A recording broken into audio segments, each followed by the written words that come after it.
friends, it's Zane. Welcome back to my channel. Today we are talking about how I managed to sell $40,000 worth of printables on Etsy last year. To me, it is still insane that I did that. Like, what? Etsy was my first successful business online, and I will be forever grateful to Etsy because all that money allowed me to finally quit my 9-to-5 job so I can focus on building even more online businesses. First, we're going to take a look at my shop's analytics for last year so you can see what we were working with. You can see my high seasons and my low seasons. Next, I'm going to talk about the steps that I took that I think allowed me to achieve that number. So let's dive into my computer and look at the analytics. These are my 2021 stats. You can see around the holidays, sales were really up, and then over the summer months, sales were really down. So January was a good month, and then I had my first peak in February because of Valentine's Day, and then we slowly went down from there. Sad. Over the summer was my lowest months. My lowest month was just over $1,000 in sales, and then when school started, Halloween came, Thanksgiving, and then Christmas, sales usually go crazy. So October, November, December are usually our most profitable months. And then Etsy brought in 73% of my visits. I brought in 27% of my visits. And so I'm betting all of this is like Pinterest traffic. Okay, wow, there's some Facebook and Instagram. I don't think I even posted on Twitter, so I don't know how I got that. But I experimented with Etsy ads like maybe a couple of times, but it didn't really do much for me. And so I turned them off pretty quickly usually. All right, guys, let's go. Let's dive in. The first thing that I did that was crucial to my success was got comfortable designing on Canva. I didn't have any graphic design experience when I started back in June 2020, I think I started my shop. And so I really just had to learn along the way, YouTube tutorials, and really just practicing, because design, like anything, is like a muscle. The more that you do it, the better that you're gonna get. So it's okay if your first few designs are cringy. We all had to start somewhere, but you will get better with time. I started with a Canva free account, but I eventually upgraded to a pro. So if you want to try that out for yourself, I have a free trial link down below. The second thing that I did was learn Etsy SEO early on in my Etsy journey. So SEO just stands for search engine optimization. You want to optimize your listing so customers can find you in search results. So that means optimizing your titles, descriptions, and tags with keywords that customers are actually typing into the Etsy search bar, so your products will show up in search results. So a lot of Etsy beginners make the mistake of not writing SEO optimized listings, and so that means that they're not going to get that organic traffic from Etsy, and guess what? No traffic equals what? No sales. So it's really important that you learn SEO. Third thing that I did that I really think helped boost my sales is have both seasonal products and evergreen products. So evergreen products are just products that sell all year round. So I'm in the party game niche. An evergreen product for me is like my baby shower games, birthday party games, and then seasonal products are like Valentine's games, Christmas games, Thanksgiving games, even like 4th of July games. You should be making products that people buy month by month as well as year round, because that will maximize your sales potential.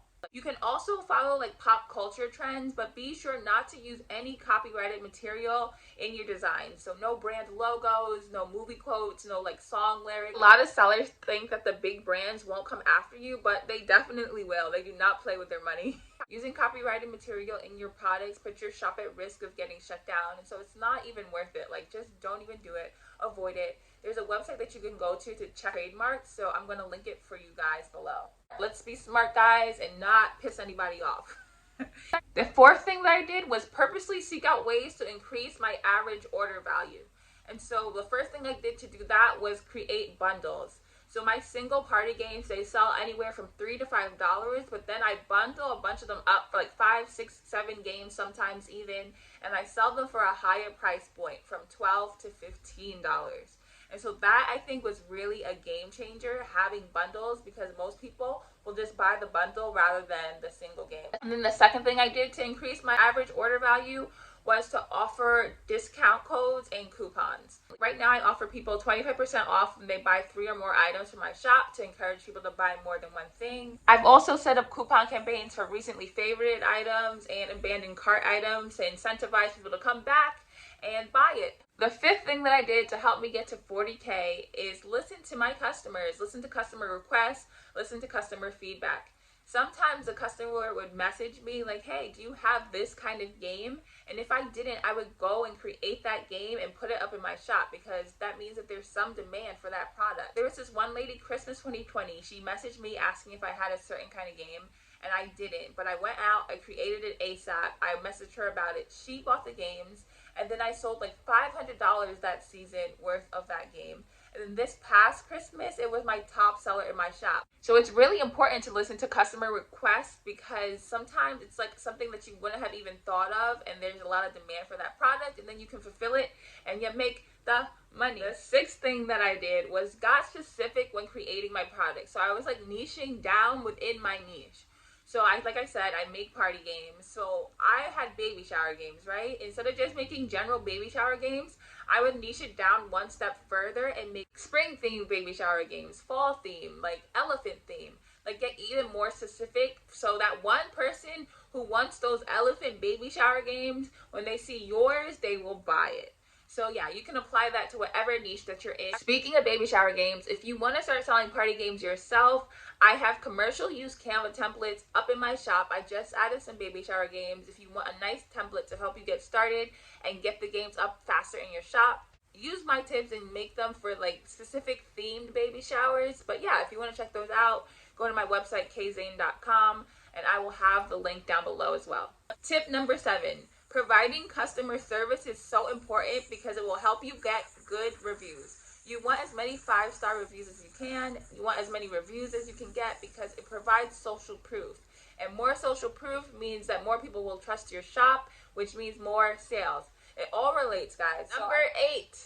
The 8th thing that I did that I really think boosted my sales was use Pinterest. Even though honestly I hated having to pin on Pinterest.